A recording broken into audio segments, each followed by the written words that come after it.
Hello, this is Dan, Nowman Niswander. You're watching the Nowman Show with Caleb Maupin, who is the New York City correspondent for RT. He's also the founder of the Center for Political Innovation, and he's an author.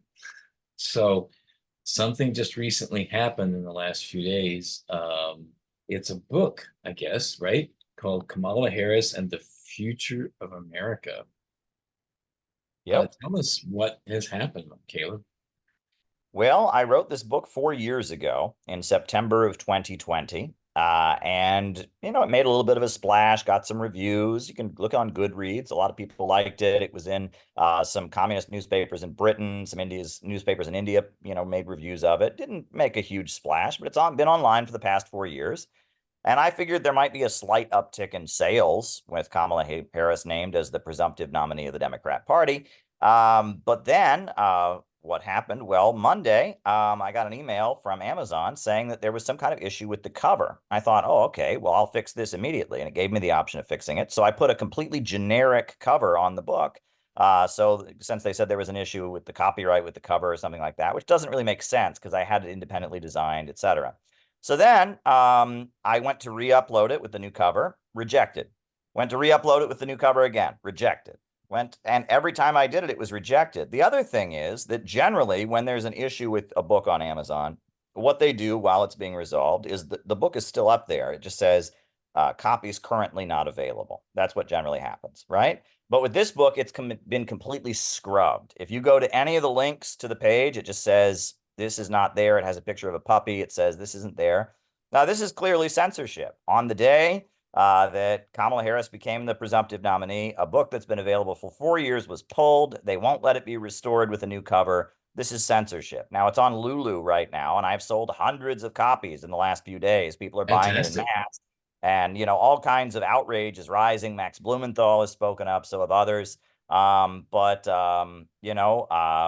Yeah, we continue, but this is clearly a case of censorship, no doubt about it. Wow. I mean, and it's been up for 4 years, and now all of a sudden, the timing is uncanny, right? Yeah, No, yeah. I mean, it's pretty obvious what's going on here. If they were to let me re-upload it with a new cover, okay. If the timing hadn't been on the very day that Kamala Harris, got the nomination, okay. If they were, if they said copies currently not available, but the book was still listed, okay. But no, this is very, very clearly Amazon has decided this book is not allowed. and if they tell you that here's your options, right, of what you can do because of the cover, and then people still can't access it, that's clearly censorship, and we should be making a Yeah. statement about that. Oh, it clearly is. And Amazon is not just some corner bookstore that says, okay, we want to carry this book, we don't want to carry that book. They're an ultra monopoly, right? If you're not on Amazon, you're almost not in print, right? So I'm on Lulu, which is my other option, and we'll see what happens. But this is pretty blatant. I've never seen anything like this. So yeah. What's in the book exactly that you think that would be so controversial? Well, that's the thing. It's not just a partisan hit piece on Kamala Harris. I'm above that. I use Kamala Harris to make three political points, but I do talk about her record as prosecutor and all the awful things she did. I know you all are out in California and you're very familiar with what she did as prosecutor with the drug lab scandal, people going to prison because of false positive test results from drug testing, Kevin Cooper and the execution where she tried to block DNA evidence, trying to keep people in prison and arguing that their cheap labor was needed by the state. There's many examples of what she did. And I talk about that in the book, but I make a wider political point about CIA manipulation of leftist circles, how she grew up in the California New Left with her father being a Marxist economist. I talk about the desire for vengeance that she has and some of her personal baggage from, the ugly divorce, et cetera, that she went through. I talk about geopolitics and how it's very clear that the Hillary Clinton faction that ran the State Department during Barack Obama's first term in office, they've picked her to be